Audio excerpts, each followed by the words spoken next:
Hello and congratulations on getting access to this video course on learning how to speed up your WordPress site. Now, there are a lot of different advantages to speeding up your site in pertaining to user experience and of course to getting better rankings with Google and other search engines. So that's what we're going to be covering in this video course.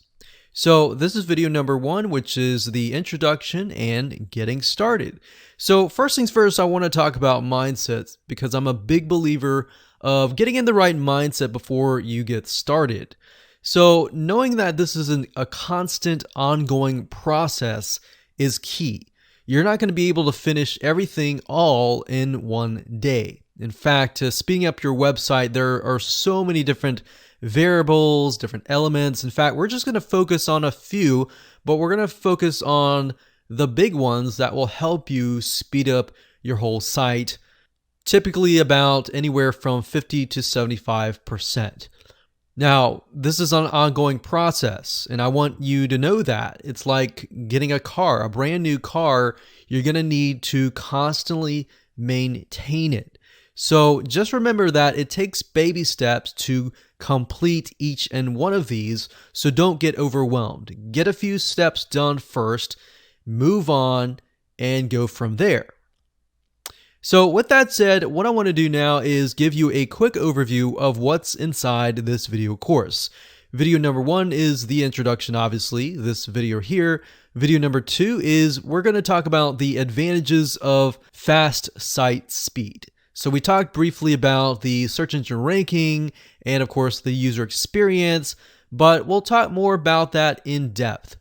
Video number 3, we're going to talk about reasons why your site is slow. So although obviously in order to learn how to speed up your site, we need to get you to understand what is slowing your site down. And you might have already seen this, you just didn't know how to speed it up. Or you might have observed this, but you didn't know what was going on. So now you will know. Video number 4, we're going to talk about too much in your site, meaning things in your site, plugins, things that are slowing it down that you could potentially remove. Video number 5, we're going to talk about, is your web host slowing you down? Which definitely a lot of web hosting companies, not the company itself, but the plan that you might be on might be slowing you down. In fact, I've talked to several businesses about this, and many of them did not know that their web hosting plan was actually slowing them down about 50%. In video number 6, we're going to talk about image optimization. So in other words, compressing your images so that they load fast. And video number 7, we're going to talk about parasite protection. Yes, indeed, there are parasites out there. In other words, people who are possibly linking to you or even hijacking your site or using your resources. How do you protect against them? Video number 8, we're going to talk about caching. And of course, video number 9, we're going to talk about content delivery networks, which will help people around the globe access your website at a faster rate. And I'll talk more about why not having a content delivery network will actually slow down your user experience. All right, so before we move on to video number 2, let's talk about what you need to have in hand. Obviously, this is made for WordPress sites. You can take this information and the concepts that I'm giving you and apply that to a non-WordPress site, but I'm going to give you specifics in relation to WordPress. And of course, web hosting specifically for WordPress sites, we'll discuss this later, and you'll need to have a cPanel for hotlink protection. Most hosts provide cPanel. If you're not using cPanel, then most likely you do have hotlink protection on it that is typically built in. And of course, you will need to have extra money for possible content delivery networks and image optimization. So let's move on to video number 2. Hello and welcome back. This is video number 2. So let's talk about the advantages of having a website that loads really, really fast. So you already have a glimpse of why site speed is important, but to ensure that we're on the same page, let's discuss why you need to speed up your WordPress site. Now, like I said earlier, there are two major factors at play here. First, we have user experience, and of course, secondly, we have search engine ranking factors. Now, they're both very important, but in reality, you should focus on making sure that the user experience is the best it can be, because if you can think about it, that is who you're trying to impress. That is who you're trying to engage, and ultimately that is who is going to take action, whether that be sign up on your list, buy your product, follow you, become your fan of your brand. So ultimately, like I said, that is who you're trying to impress. Because at the end of the day, even though Google and other search engines change their algorithm, if you look at a long-term view, getting that user the best experience possible will actually impact your search engine ranking. Because at the end of the day, Google and other search engines, their goal is to impress upon the person who is looking for your website. They go to Google, they search, and that is their customer. You are not Google's customer. That is their customer. So that is your customer as well. All right. So it's easy to get in the mindset of, oh, I just want to get rankings. I just want to get traffic. But what then? You get the traffic and then the person who's coming to your site isn't interested and they skip your site and they go to somebody else's. If you impress upon them, you will impress Google. Now, if you think about it for just a second, as information becomes easily accessible within seconds, the human attention span actually gets shorter and shorter. If you think about back in the day, like decades ago, when we didn't have the internet, information was not easily accessible. And because it is now and the demand for data increases and people's patience become shorter, they're able to get information instantly with their smartphones and their tablets and all of that. The patience essentially becomes shorter. So their patience becomes shorter. And as it becomes shorter, so does their patience for your site load speed. So it just makes sense when you look at it that way. The longer your visitors stay, the lower your bounce rate is, which is a technical term for prospects leaving your site. So your goal at the end of the day is to get a lower bounce rate. You don't want a higher bounce rate, you want a lower bounce rate. For example, if somebody goes to Google and they type in a keyword phrase, let's say scuba diving, and they come to your website, they leave, and they go back to Google within seconds. This is what we call bounce rate. If you have a lot of people, let's say out of 100 people, you have 99 people that come to your website and within seconds leave and then go back to Google, Google can detect this and they can see that, okay, for some weird reason, people are going to your site and leaving within seconds. So your site must not be relevant. Your site must not be what they're looking for. And therefore, we're going to rank you lower. All right. So if a large amount of people are doing this, then Google knows that your site is irrelevant. It doesn't have good content, or even if it does, that is what they assume, or the site loads slowly. So if you think about it from that kind of standpoint and you adjust the user experience to be the best it can be, you will actually win the Google search engine game. And that is how you kill two birds with one stone. In other words, win in both areas by really focusing on the user experience first, and then the SEO and all that will come along the way. And even if you're not 100% being optimized to SEO, you will win the game in the long run because people will love your site. So out of 100 people, you may have 50 people who come and go, but you will have 50 people who stay for anywhere from 15 minutes to 30 minutes to an hour. And that tells Google you will have a 50% bounce rate. So 50% of the people are coming and then going, but 50% of the people are staying and they're liking your content.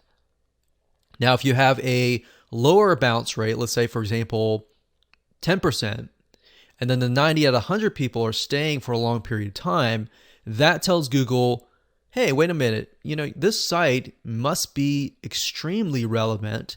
People are obviously staying on the site for a long period of time, and therefore this site must be relevant, this site must be good, and we'll rank it higher.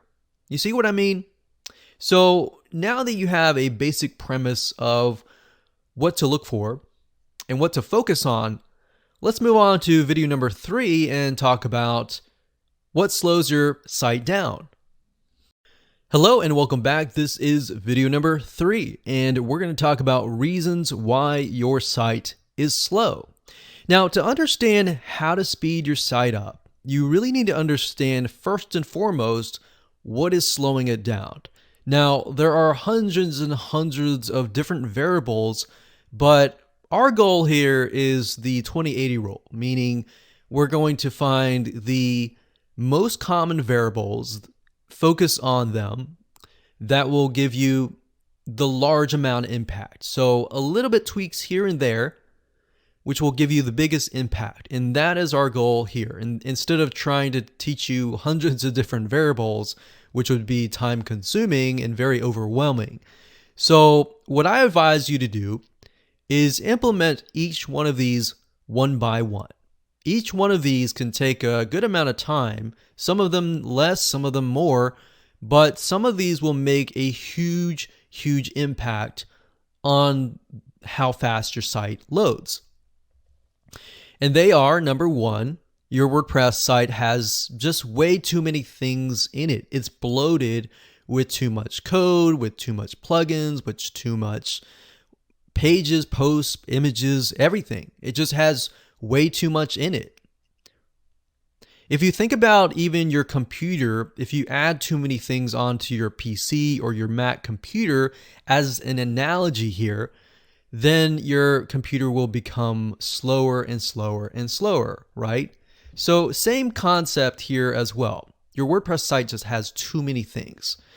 Your web hosting is just too slow. That's another big reason we found over the years. We've taken sites from one host and put it on another host, and it was faster.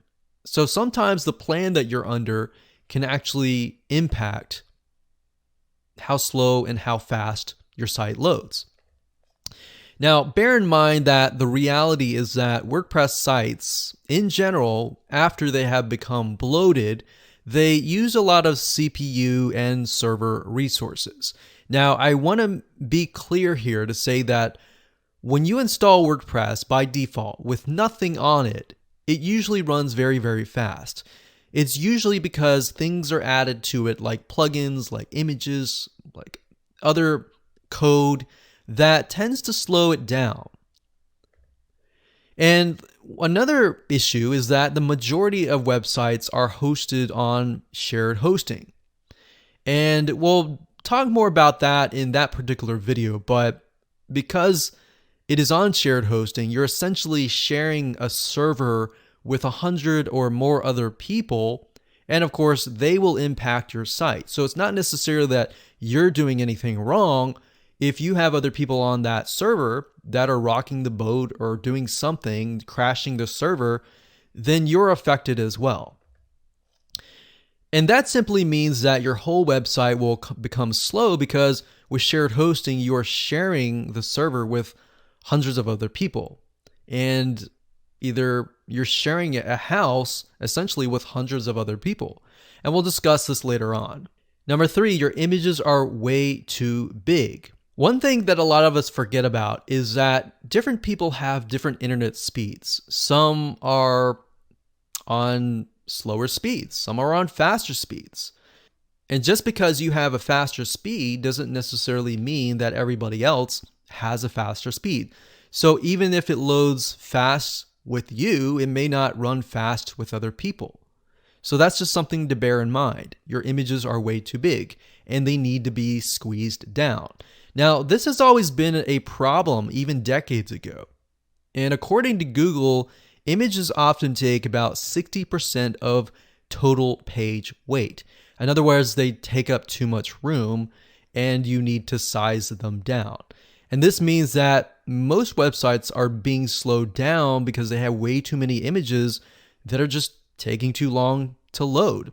So we'll discuss how to optimize all of your images at once or one by one, and how to speed that process up. In fact, I remember back decades ago, when you optimized your images, a lot of times you would have to do it with Photoshop, and you would have to do it one by one, which really can become a pain. But nowadays, there are plugins out there, and there are platforms out there and software applications that will help you essentially speed up and optimize all of your images all at once without ever having to get Photoshop. The next one is hot linking.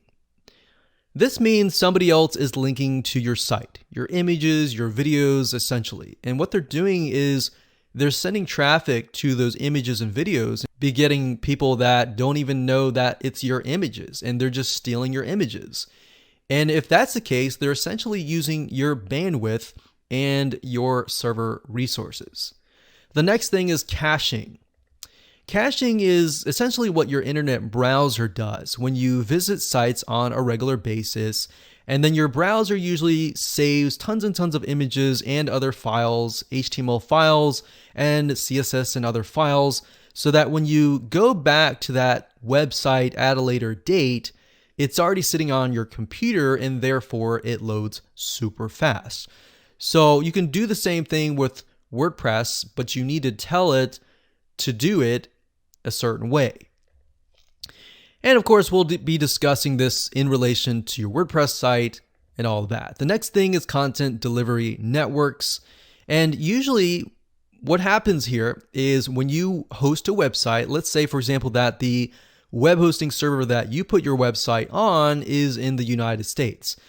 What that means is that if somebody is on the other side of the world, let's say, for example, the United Kingdom or Australia or Canada or even the Philippines or Russia or anywhere else, and they come to your website, essentially what their computer has to do is it has to travel all the way through the internet, all the way to the USA server just to view your website. So as you can imagine, that will literally slow things down to a halt. So even if it runs super, super fast on your side, they have to go all the way over there or vice versa, and it's really going to slow things down, especially if your customer base is all over the world. If that's the case, this is a definite must, and you'll see why in just a minute. So CDNs are basically web hosting data centers that are positioned all over the world. So all the places that I mentioned just now, let's say, for example, that you're using a CDN, and those servers are placed strategically all over the world, close to those people. So when somebody goes to your website, instead of having to travel all the way back to USA, they essentially are going to go to that location that is nearest to them. So that's what a CDN is all about, and those can be very, very powerful. We'll talk about the different types of CDNs out there as we've tested numerous ones. And with that said, we'll move on to video number 4. Okay, so this is video number 4, and we're going to talk about too much in your site, meaning there's just way too much in your website that it has become literally bloated. So as I stated in the previous video, most WordPress sites take up a lot of resources after the fact that you've started to add a ton of WordPress plugins, images, pages, posts, and other demo content, or the WordPress theme is just bloated with tons of code. So you really want to ask yourself, do I really need this? In fact, a lot of times it's super easy to go through your WordPress site and install a bunch of plugins because it makes your site user experience really amazing. And that's great, but you really need to ask yourself, do I really need this for every single item on your site? If you really haven't thought about this, maybe you need to go back to your WordPress site and go through every single item and ask yourself this. And for the ones that you don't need, delete them, deactivate them. Now, one thing to remember is when you first purchase a WordPress site, it usually comes with a lot of demo content that is built into it to show you what the site could potentially look like. But that said, if you install the demo content and you just tweak it a little bit here and there, and you don't go back and you delete all the demo content, then your site is going to load extremely slow. Now, this often includes unnecessary images, posts, or pages that simply clog up your site. And that's what's happening here. A lot of themes, a lot of times, they'll come with tons and tons of amazing features that look amazing, that are things that potentially could increase your conversions, increase your sales, and all of this greatness. But at the end of the day, here's the thing: the more features and options there are in a theme, the more code there is. The more code that you may never use. The more code there is, the slower the site will run. So plugins are actually a huge variable that will slow down your site, and they'll actually create security backdoors as well. Now, let me clarify. WordPress itself, when you install it by default, that itself is secure. But the plugins that you've installed that are developed by third-party people that are not related to WordPress in any way, those plugins are often programmed, even though they could be programmed to their highest standards, they're not directly from WordPress. All right, so that's something to keep in mind, that there is no real standard.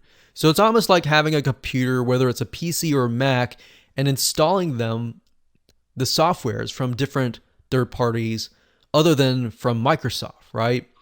So you don't know how they programmed it. You don't know if their programming standards are up to par. You don't know any of that. You just know that you installed the software and that's it. And you know that that's something that you really want. Now, it's super easy, if you think about it, to want to start installing tons of different plugins for your WordPress site, because it can make the user experience a lot better. But that's why you really need to ask yourself, do I really need this? So our recommendation to you is to try to stick with the maximum of 10 plugins if at all possible.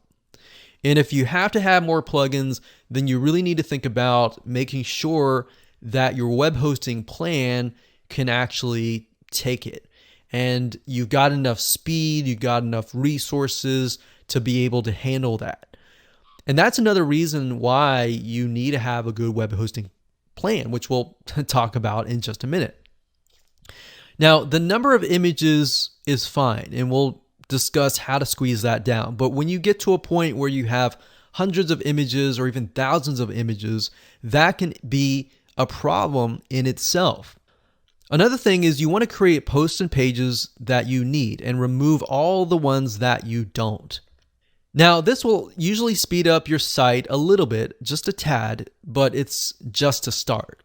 Now, we've seen websites that have had literally hundreds or even thousands of posts, and those sites usually often take a lot more resources to run. So seeing a lot of these sites on shared hosting plans essentially will slow your site down. So go ahead, do a quick clean of your site now, and really think to yourself, do I really need this? Hello and welcome to video number 5, and we're going to talk about your web hosting. And the big question is your web hosting slowing your WordPress site down? Because this is a big variable that a lot of times we just don't even think about. Did you know that most web hosting setups are just not made for WordPress? Especially if you're paying for a shared hosting web hosting plan, which my guess is that the majority of you are using shared hosting. Now, while it may be working now, and if you do have a WordPress site and it is running fast, as you begin to grow, as you begin to build your site out, it will slow things down. So let me explain. And to help you better understand this, I'm going to give you an analogy here. And imagine if you lived in a house, but instead of having 1 or 2 roommates, you now had 100 or 200 roommates. The more roommates you have, the more chaotic it becomes.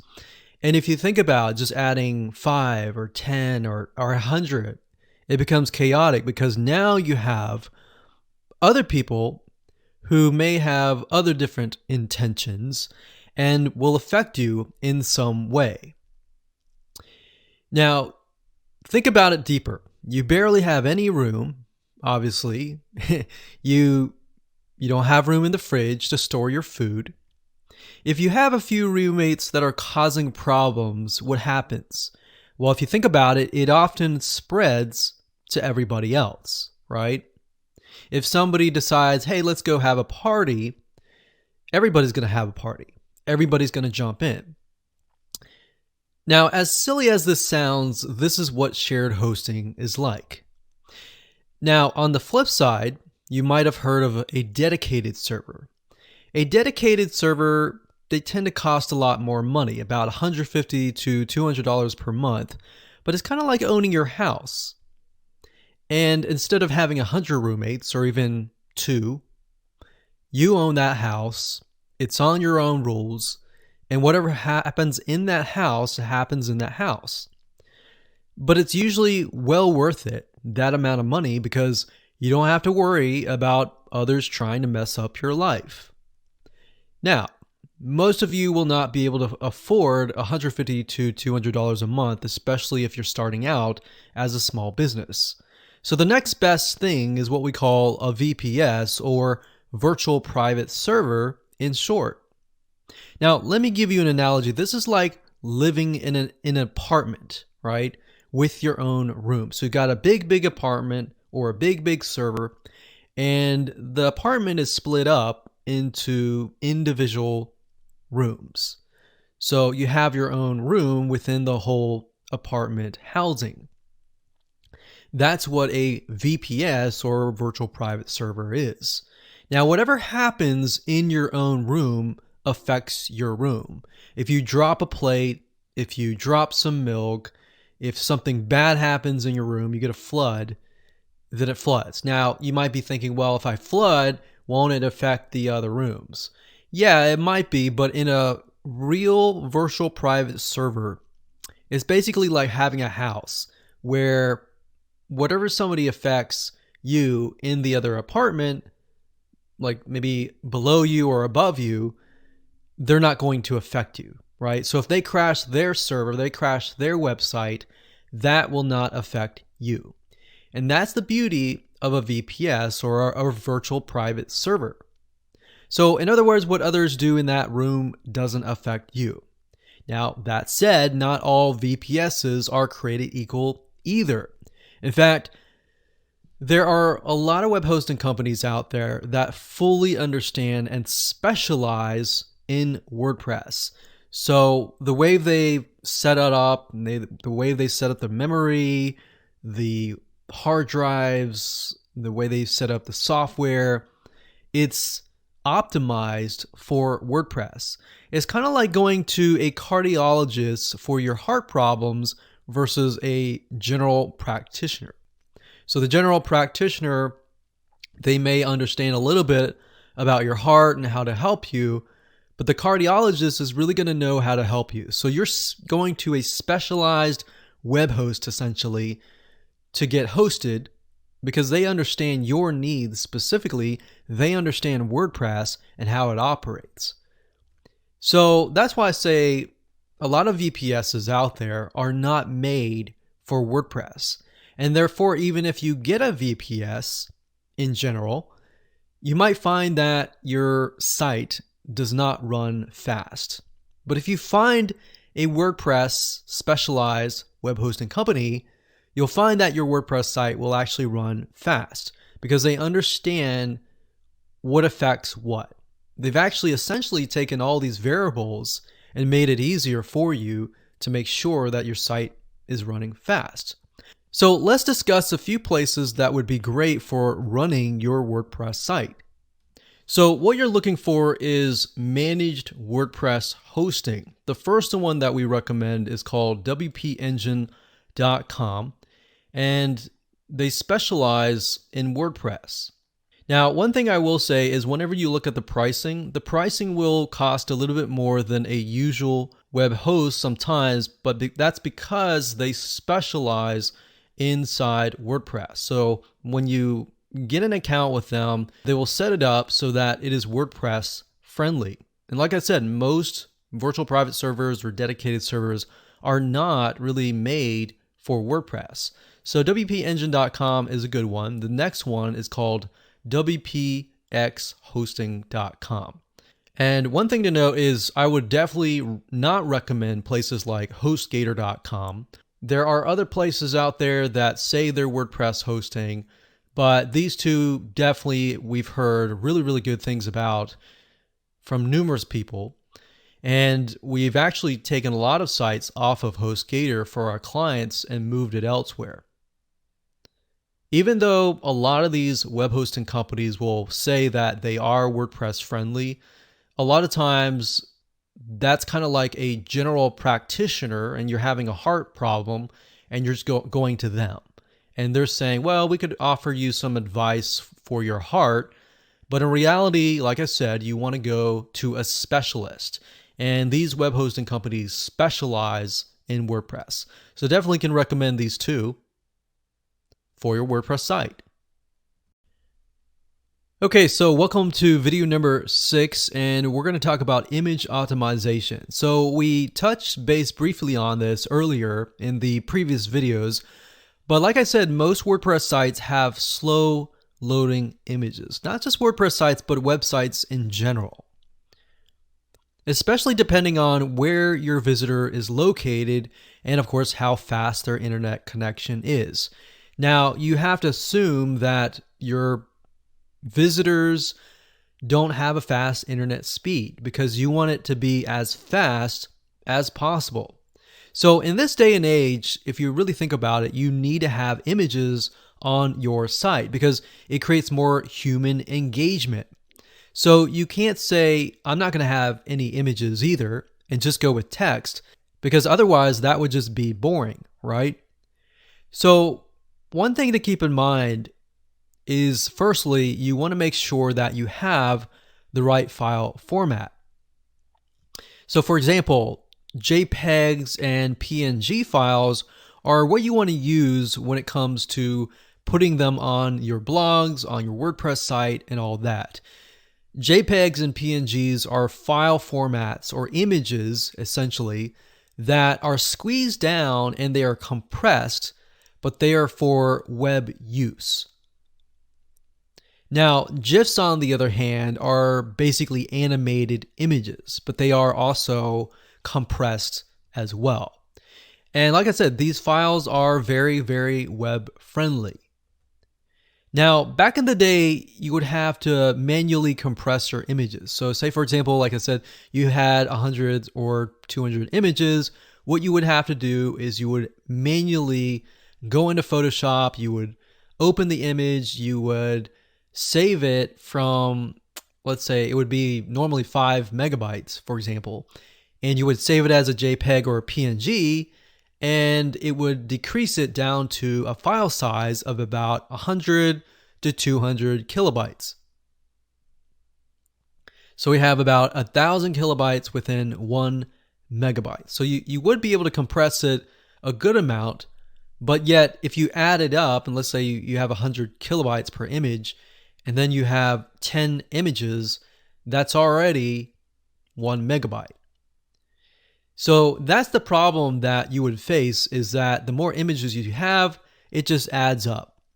So that was back in the day. Now you can, and the good news is that there are a number of tools and WordPress plugins that will actually help you achieve this without you having to buy Photoshop and how to learn it and all of that. So let's go ahead and discuss them right now, and I'm going to show it to you so that you're aware of what's out there. So what you're looking for is a WordPress plugin that you can simply install into your WordPress site that will automate the process of optimizing and compressing your images. At the end of the day, you're going to be busy, so you're not going to have time to sit there and optimize. You need something that will kind of do it automatically every time you upload an image. So we've tested several of them, and out of the ones that we've tested, we've come down to 2. The one that we really like is called Smush Image Compression and Optimization.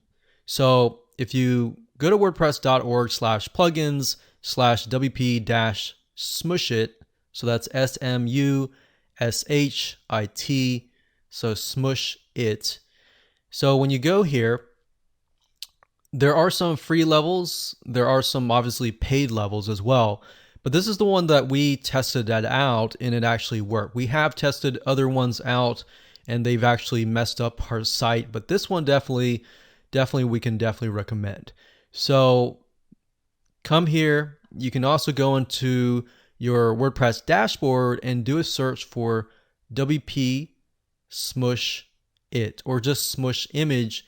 And of course, look for the author. The author is going to be WPMU space dev. So this one's good. Another one is called EW Image Optimizer. It's EWWW Image Optimizer. And that's another good one as well. This is video number 7, and we're going to talk about parasite protection. Parasites in the insect world include ticks and leeches. They find a host to suck their blood to survive. So essentially, you are the host, and somebody out there is the parasite. So same in the digital world. You have other people who are linking to your images, to your videos, and other big files. Now, this is not to be confused by backlinks. These are not people who are linking to your site because your site is of a good resource. These are people who are linking to you because they're either claiming your images as theirs, your videos as theirs, and your big files as theirs. So you might be thinking, why would somebody do that? Well, that's very common if you think about it. If you've got images on your website, most likely Google has indexed your images into their Google image search engine. And somebody else has come along the image search engine and look for an image, and they might think, oh, I like that image. I'm going to use that on my website. And either they might give you credit, which is great, but that's far and few. And then most likely they might think, well, I like this image. I'm going to link to it and I'm going to put it on my web host. Now, if you get too many of those, eventually what happens is they begin to use your server resources that you pay for. They're not paying for it, you're paying for it. And then they use your videos and they're going to use your bandwidth that you pay for. So keeping that in mind, you're going to need to protect yourself, right? So, like I said, what ends up happening is that you're spending money on more web hosting resources. Now, the way that you can protect yourself with this is by using what we call cPanel, which is a web hosting panel, a very popular one that most web hosting companies use. Now, if you don't have cPanel and you're one of those far and few between, in those cases, sometimes your web hosting company will have rebranded the cPanel to look like their own brand, but usually you can find the hot linking feature that I'm going to talk about in just a minute right there. If not, sometimes they will have their own hot linking feature, but essentially what it does is it disables people from essentially becoming a parasite of your website and using your server resources. So if your web hosting company doesn't use cPanel, like I said, they may have that option. And if they don't, you can always message them and say, hey, do you have hot link protection? Now, to better understand how to implement this, let me show you step by step how to do that. So what you want to do is go ahead and log into your cPanel. If you need to do that, go ahead and pause the video and do that now. Otherwise, I'm going to assume that you are in your cPanel. So to get to hotlink protection, all you need to do is simply scroll down and go to the security section here, and we see hotlink protection. So go ahead and click on that. And if you look at it, it says hotlink protection prevents other websites from directly linking to you.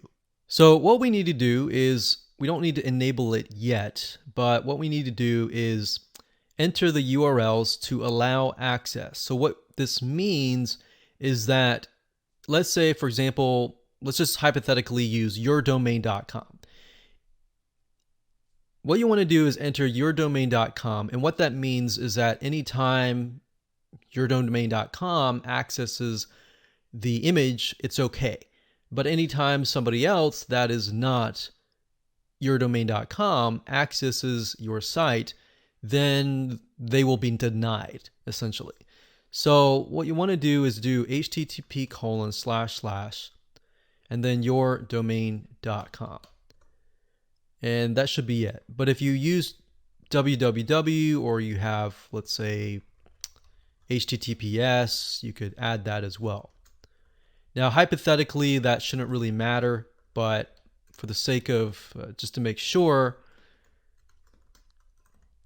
we'll just do that. So these are just variations of yourdomain.com. So we can enter that here, and let's say, for example, that you want a other site. Let's say you have a yourseconddomain.com. If you put http:// yourseconddomain.com. So let's say, for example, that you have a sister site, and that sister site, it'll be okay if they access your images. So you want to enter that here. So basically what you're telling the system is these domains are okay with accessing these images or whatever file that is. So if you want to add, like, let's say, MP4 files. So if you have videos on your site and you only want these sites to access them, you want to make sure that you have the file formats inside here. So another thing, if there are zip files, downloadable .zip files, you want to put zip. So that means anytime somebody accesses any type of these file formats from these sites, it's okay. If they access it elsewhere from somebody else, it's going to block them. It's going to prevent them. Now, you have different choices. You can enter a redirect URL. So if somebody tried to access that image and they're doing so from a different site, then you can redirect them to another page. So whatever page that you want. And this can be good depending on what kind of business you're in. So for example, if you are a photographer and you don't mind people licensing your images, then you could redirect them to maybe your page where you're trying to sell licensing to images. Now, obviously, if you're not that in that case, then you wouldn't really need that. But that's just there if you want to redirect people to a certain page. So once you're done, you just simply click submit and then you click enable and you're good to go. This is video number 8, and we're going to talk about WordPress caching. So as discussed earlier, the way caching works is your internet browser makes a copy of the items on the page, such as images, text, and other media elements. So as you can imagine, the purpose of this is that the next time you visit a website, your browser will load the site at a much faster rate. Now, you can do the same thing with your WordPress site so that your returning visitors can experience the same thing. So that way they visit it once and it might load somewhat slow, but the next time they visit it, it'll load really, really fast. So let's discuss some of the most popular caching plugins right now. So when it comes to WordPress caching plugins, a lot of times you'll see that a lot of people will say that the W3 Total Cache is the biggest, baddest, best plugin out there. Now, we've had the chance to test this out, and yes, it does have good results, but at the same time, it's very complex and there's a lot of different settings within it. So there's somewhat of a learning curve in order to use this. Now, the next one that is on the recommended list is the WP Super Cache, and that is by Automatic. And if you're not familiar with Automatic, as you can see here, that's Automatic. This is the same company that has developed WordPress. So they are literally the biggest WordPress company because they invented WordPress. If you look through here, you'll see that a lot of people have installed it. A lot of the reviews are really good. They say lightning's fast speed works really well. And that's the thing I like about Automatic is that whenever you get plugins from them, you're pretty much guaranteed that the plugin will run, and it will run effectively because they'll come out with tons and tons of updates simply because they invented WordPress. So they have the best of the best knowledge as far as that goes. Now, these are caching plugins that focus on one area.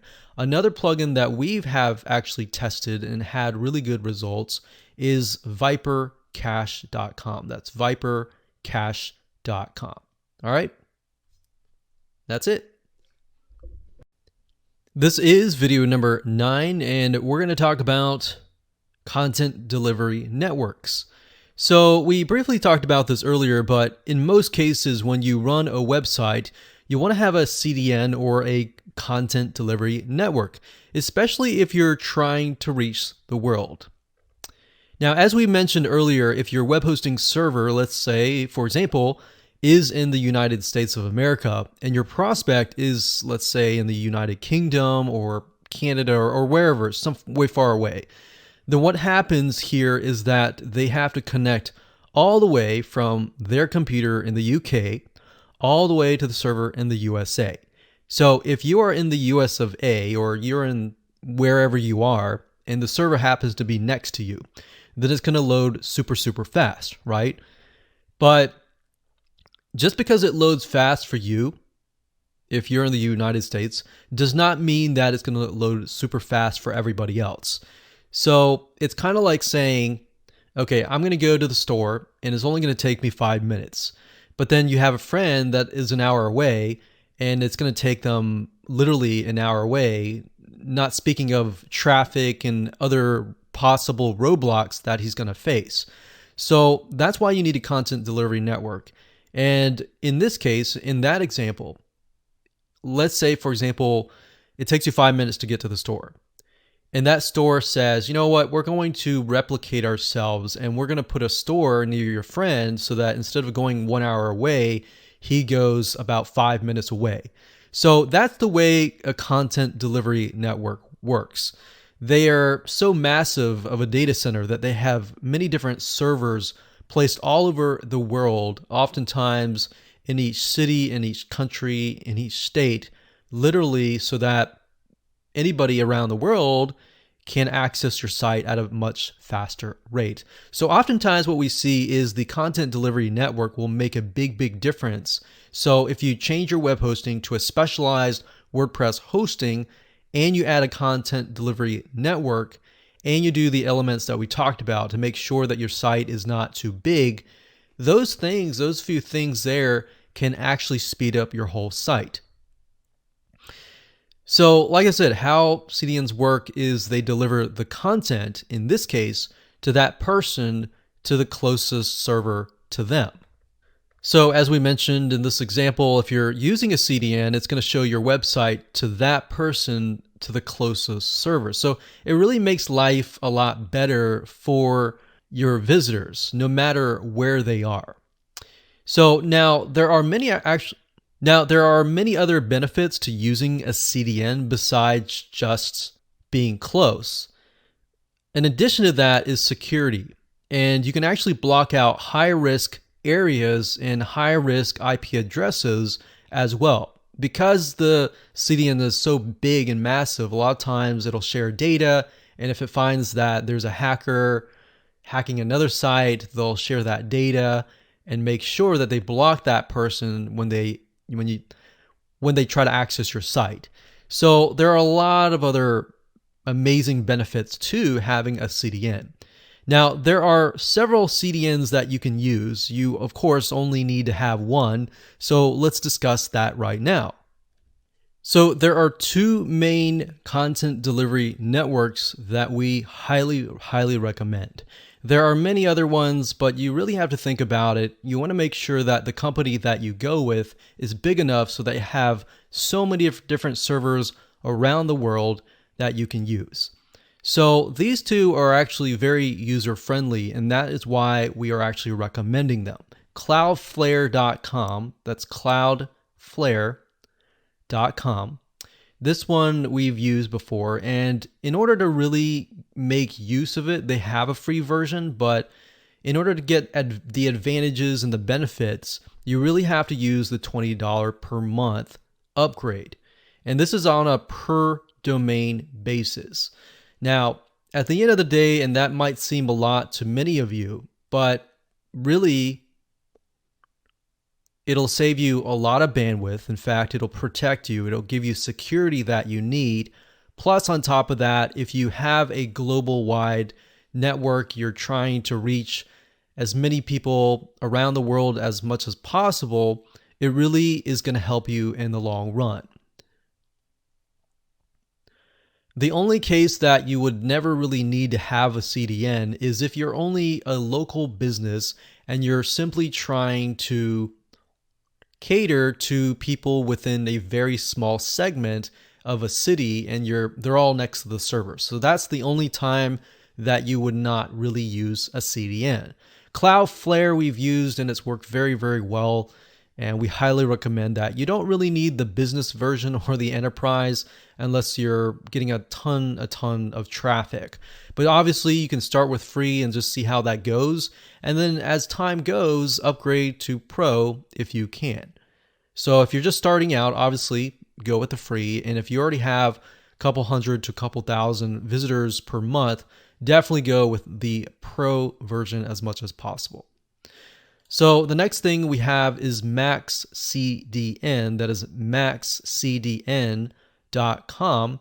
And as you can see, the pricing is actually a little bit cheaper than Cloudflare. Now, MaxCDN is really good as well. And it's really hard to say whether MaxCDN is better than Cloudflare or Cloudflare is better than MaxCDN. Because at the end of the day, it really depends on really your preference. So you could start with MaxCDN because it's only $9 a month and they offer a good amount of benefits as well. Now you'll see that they limit you up to 1 terabyte.